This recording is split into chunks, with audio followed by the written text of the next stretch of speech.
In the world of gaming, there is one thing that has always been true about FromSoftware games. They are notoriously difficult, but once you understand the systems, they are also notoriously easy to cheese. And in fact, most gamers will not even finish through the series, that is Dark Souls, Elden Ring, all the way to their most recent venture, Elden Ring Nightreign. The reason for this is the mechanics and systems in place for these games, well, let's just say, FromSoftware aren't really the best at explaining how their systems work. And the truth is, to understand how these very basic game mechanics work, you will have to do your own research. Now, what is my point, you ask, my little femboy foot fetish friend? Well, the point is, it's very easy. Understand the game mechanics and the game becomes easy. And Nightreign is no different. So, in this video, I'm going to explain to you one of the most basic game mechanics, and this mechanic is the same in pretty much all FromSoftware games. We are talking about damage buffs, more specifically buff stacking. Understand this, trivialise the game. So, what is buff stacking, you ask? Well, buff stacking is stacking buffs. But why is it important, my sweet loaf of intelligence? Well, stacking buffs means the damage you put out is multiplied in a way that can make your build, your character, broken to a point where it really does make the game easy. A very basic example of this, post Nightreign's DLC The Forsaken Hollows, the balancers were released and the Everdark balancers. Upon defeating these, you get the Will of the Balance and the Will of the Balancers. If you were to look in the data files of the game, you would see you get a 6% damage increase for the melee attack power and a 15% damage increase for the skill attack power.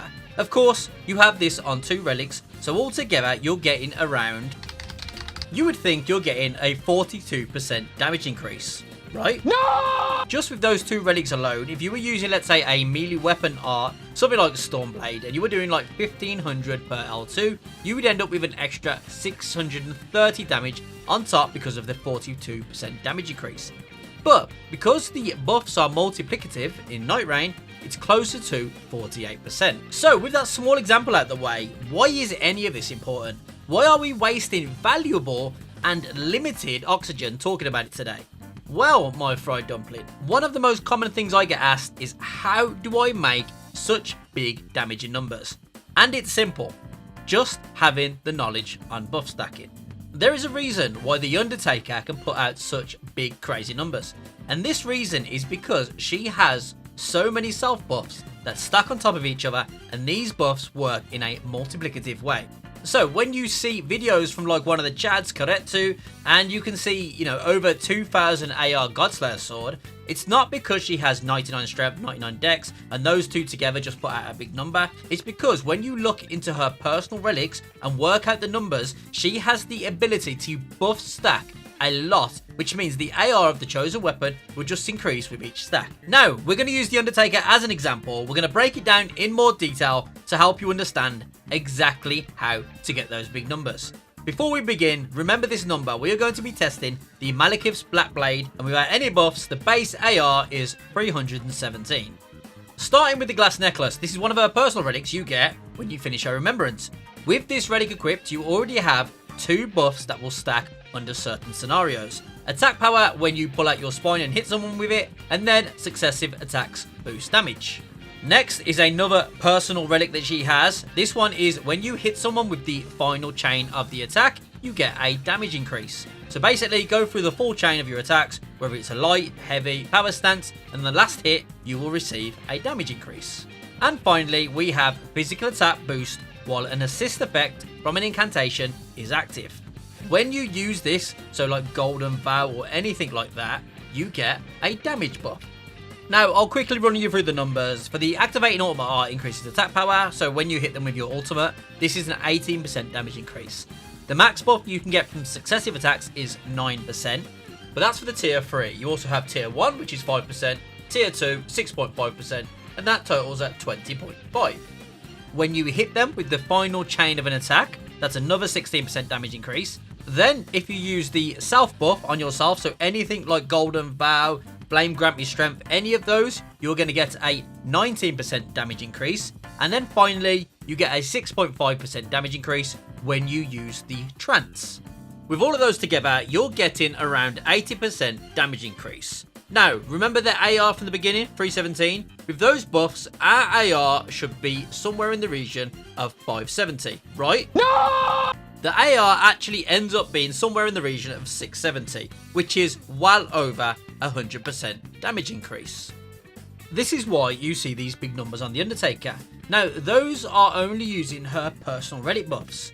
If you were to mix in things like physical buffs, weapon passives like physical attack power at full, Night Invaders, Golden Vow, you can quickly see how a 317 weapon can turn into something close to 2000 AR. And it's quite easy to do, may I add. Now, of course, this isn't something specific to the Undertaker. You can do this in any of the FromSoftware games. You can do this even with characters like the Recluse, for example. With her personal relic that causes blood loss, if you add magic attack powers, Lord of Bloods, blood loss extra 20%, standing on Terra Magica, all of these are buffs that will stack, and these will help her damage. This is how you see some of those crazy Recluse videos where they're one-shotting enemies using like the Comet Azor. Buff stacking. Raider, of course, is another one, with his personal skill taking damage whilst using Retaliate, paired with taking damage boost attack power, standing next to the ult when he's used this. This is another example of buff stacking, and this is why you see Raider being able to put out big numbers.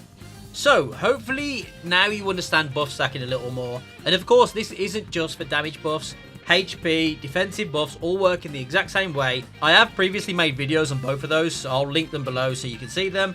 Now, final section, a real strong team comp for buff stacking and putting out crazy numbers, which is something I'm yet to do myself, but would love to see it. You would want someone like the Raider or the Undertaker with all of their personal relic buffs, a Scholar and a Recluse. Undertaker can of course push her numbers by the details we've already worked out earlier, and then you have the Recluse use her ult, which obviously debuffs the enemy's defenses, and on top of that you have the Scholar buffing. That's the kind of team comp that could easily put out absurd damage numbers. If anyone has done something like that, be sure to let me know, and I'm more than happy to share it on the channel, because that would be something very cool to see. Now, gamers, there isn't really much else to discuss on the topic. This is why when you see a lot of tier lists are just completely wrong, because they don't take into consideration buff stacking and stuff like that. They kind of miss that stuff out because they probably don't understand it. And it's also another reason why you'll hear like quite knowledgeable gamers say things like Wilder can't do damage, and although they aren't technically wrong, like if you play Wilder in a standard way, you miss out on a lot of damage because he doesn't have any personal relics that allow him to buff stack to buff his damage.